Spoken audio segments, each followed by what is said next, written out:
Waalaikumsalam warahmatullahi wabarakatuh. Ustaz, saya beristirahat karena ada garis Ustaz. Apakah salat-salat fardu yang belum dikerjakan saat masa-masa dahulu harus ditebus seperti halnya puasa Ramadan?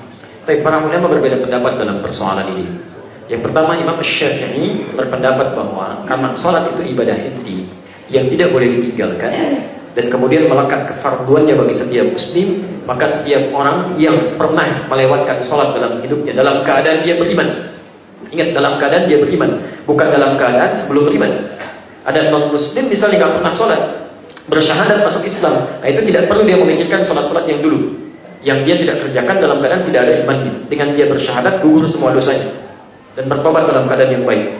Karena itu mohon maaf ya, saya agak sedikit lompat sedikit saja. Kalau ada orang mau masuk Islam, itu jangan dibimbing dengan kalimat yang banyak-banyak, apalagi diminta istighfar.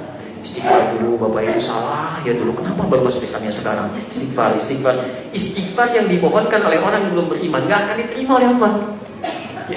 Ya jangankan orang gak beriman, orang beriman pun memohonkan istighfar untuk yang tidak beriman gak akan diterima, kecuali dia beriman dulu. Dicepat kalau ada yang mau masuk Islam, langsung bimbing Bismillah, ucapan syahadat seketika. Dengan kalimat syahadat yang diucapkan, dengan tobat yang dia lakukan, gugur semua dosa-dosanya, dibuka lembaran baru. Tapi kalau ada orang sudah beriman, dia sengaja meninggalkan sholat, dia berdosa di situ. Begitu dia sadar, dia bertobat, kata Imam Syafi'i, sedapat mungkin dalam setiap sholat fardunya, selesai sholat fardu yang wajib bagi dia saat itu, dia tunaikan lagi sholat-sholat yang pernah dia kemudian kerjakan dan tinggalkan dulu, dengan niat sholat pengganti yang dulu bisa bertanding dengan sholat-sholat sebelum atau setelah sholat fardunya, sepanjang di situ ada syariat sholat sunnah. Bisa. Qobliyah zuhur ada? Ada. Ba'diyah zuhur ada? Tayyib. Jadi Anda bisa kerjakan, bisa setelah sholat zuhur kan ada ba'diyah 2 rakaat ya? Anda bisa tunaikan ba'diyah 2 rakaat, atau Anda bisa ganti itu untuk menunaikan sholat yang dulu pernah ditinggalkan. Setelah ba'diyah 2 rakaat, sholat lagi 4 rakaat mengganti zuhur yang dulu. Ya. Kemudian asar misalnya kan setelah adzan berkumandang kan tiba asar ya. Baik, ada qobliyah asar? Ada sholat mutlak sampai 4 rakaat. Nah, Anda bisa ganti itu dengan menunaikan niat sholat asar yang dulu pernah ditinggalkan. Begitu imam sudah mulai bangkit untuk menunaikan sholat fardunya, Anda tunaikan dengan asar yang sekarang Anda kerjakan. Tapi pada asarnya nggak ada. Jadi jangan Anda menunaikan sholat-sholat pengganti di waktu-waktu yang dilarang.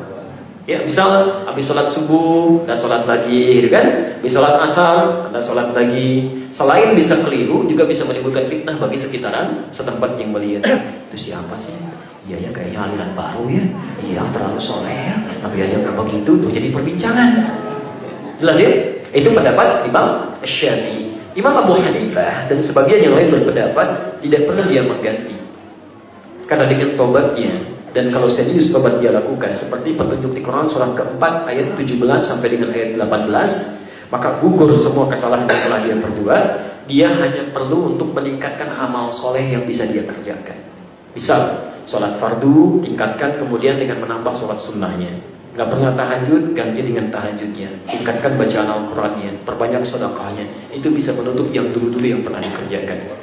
Dua-duanya ini ijtihad dari para ulama, karena dalilnya tidak langsung tegas menyampaikan, itu sangat terbuka. Karena itu ada 2 pilihan terbuka bagi Anda, sekalipun saya pribadi memilih menguatkan pendapat yang kedua. Menguatkan pendapat yang kedua gitu ya. Jelas di sini?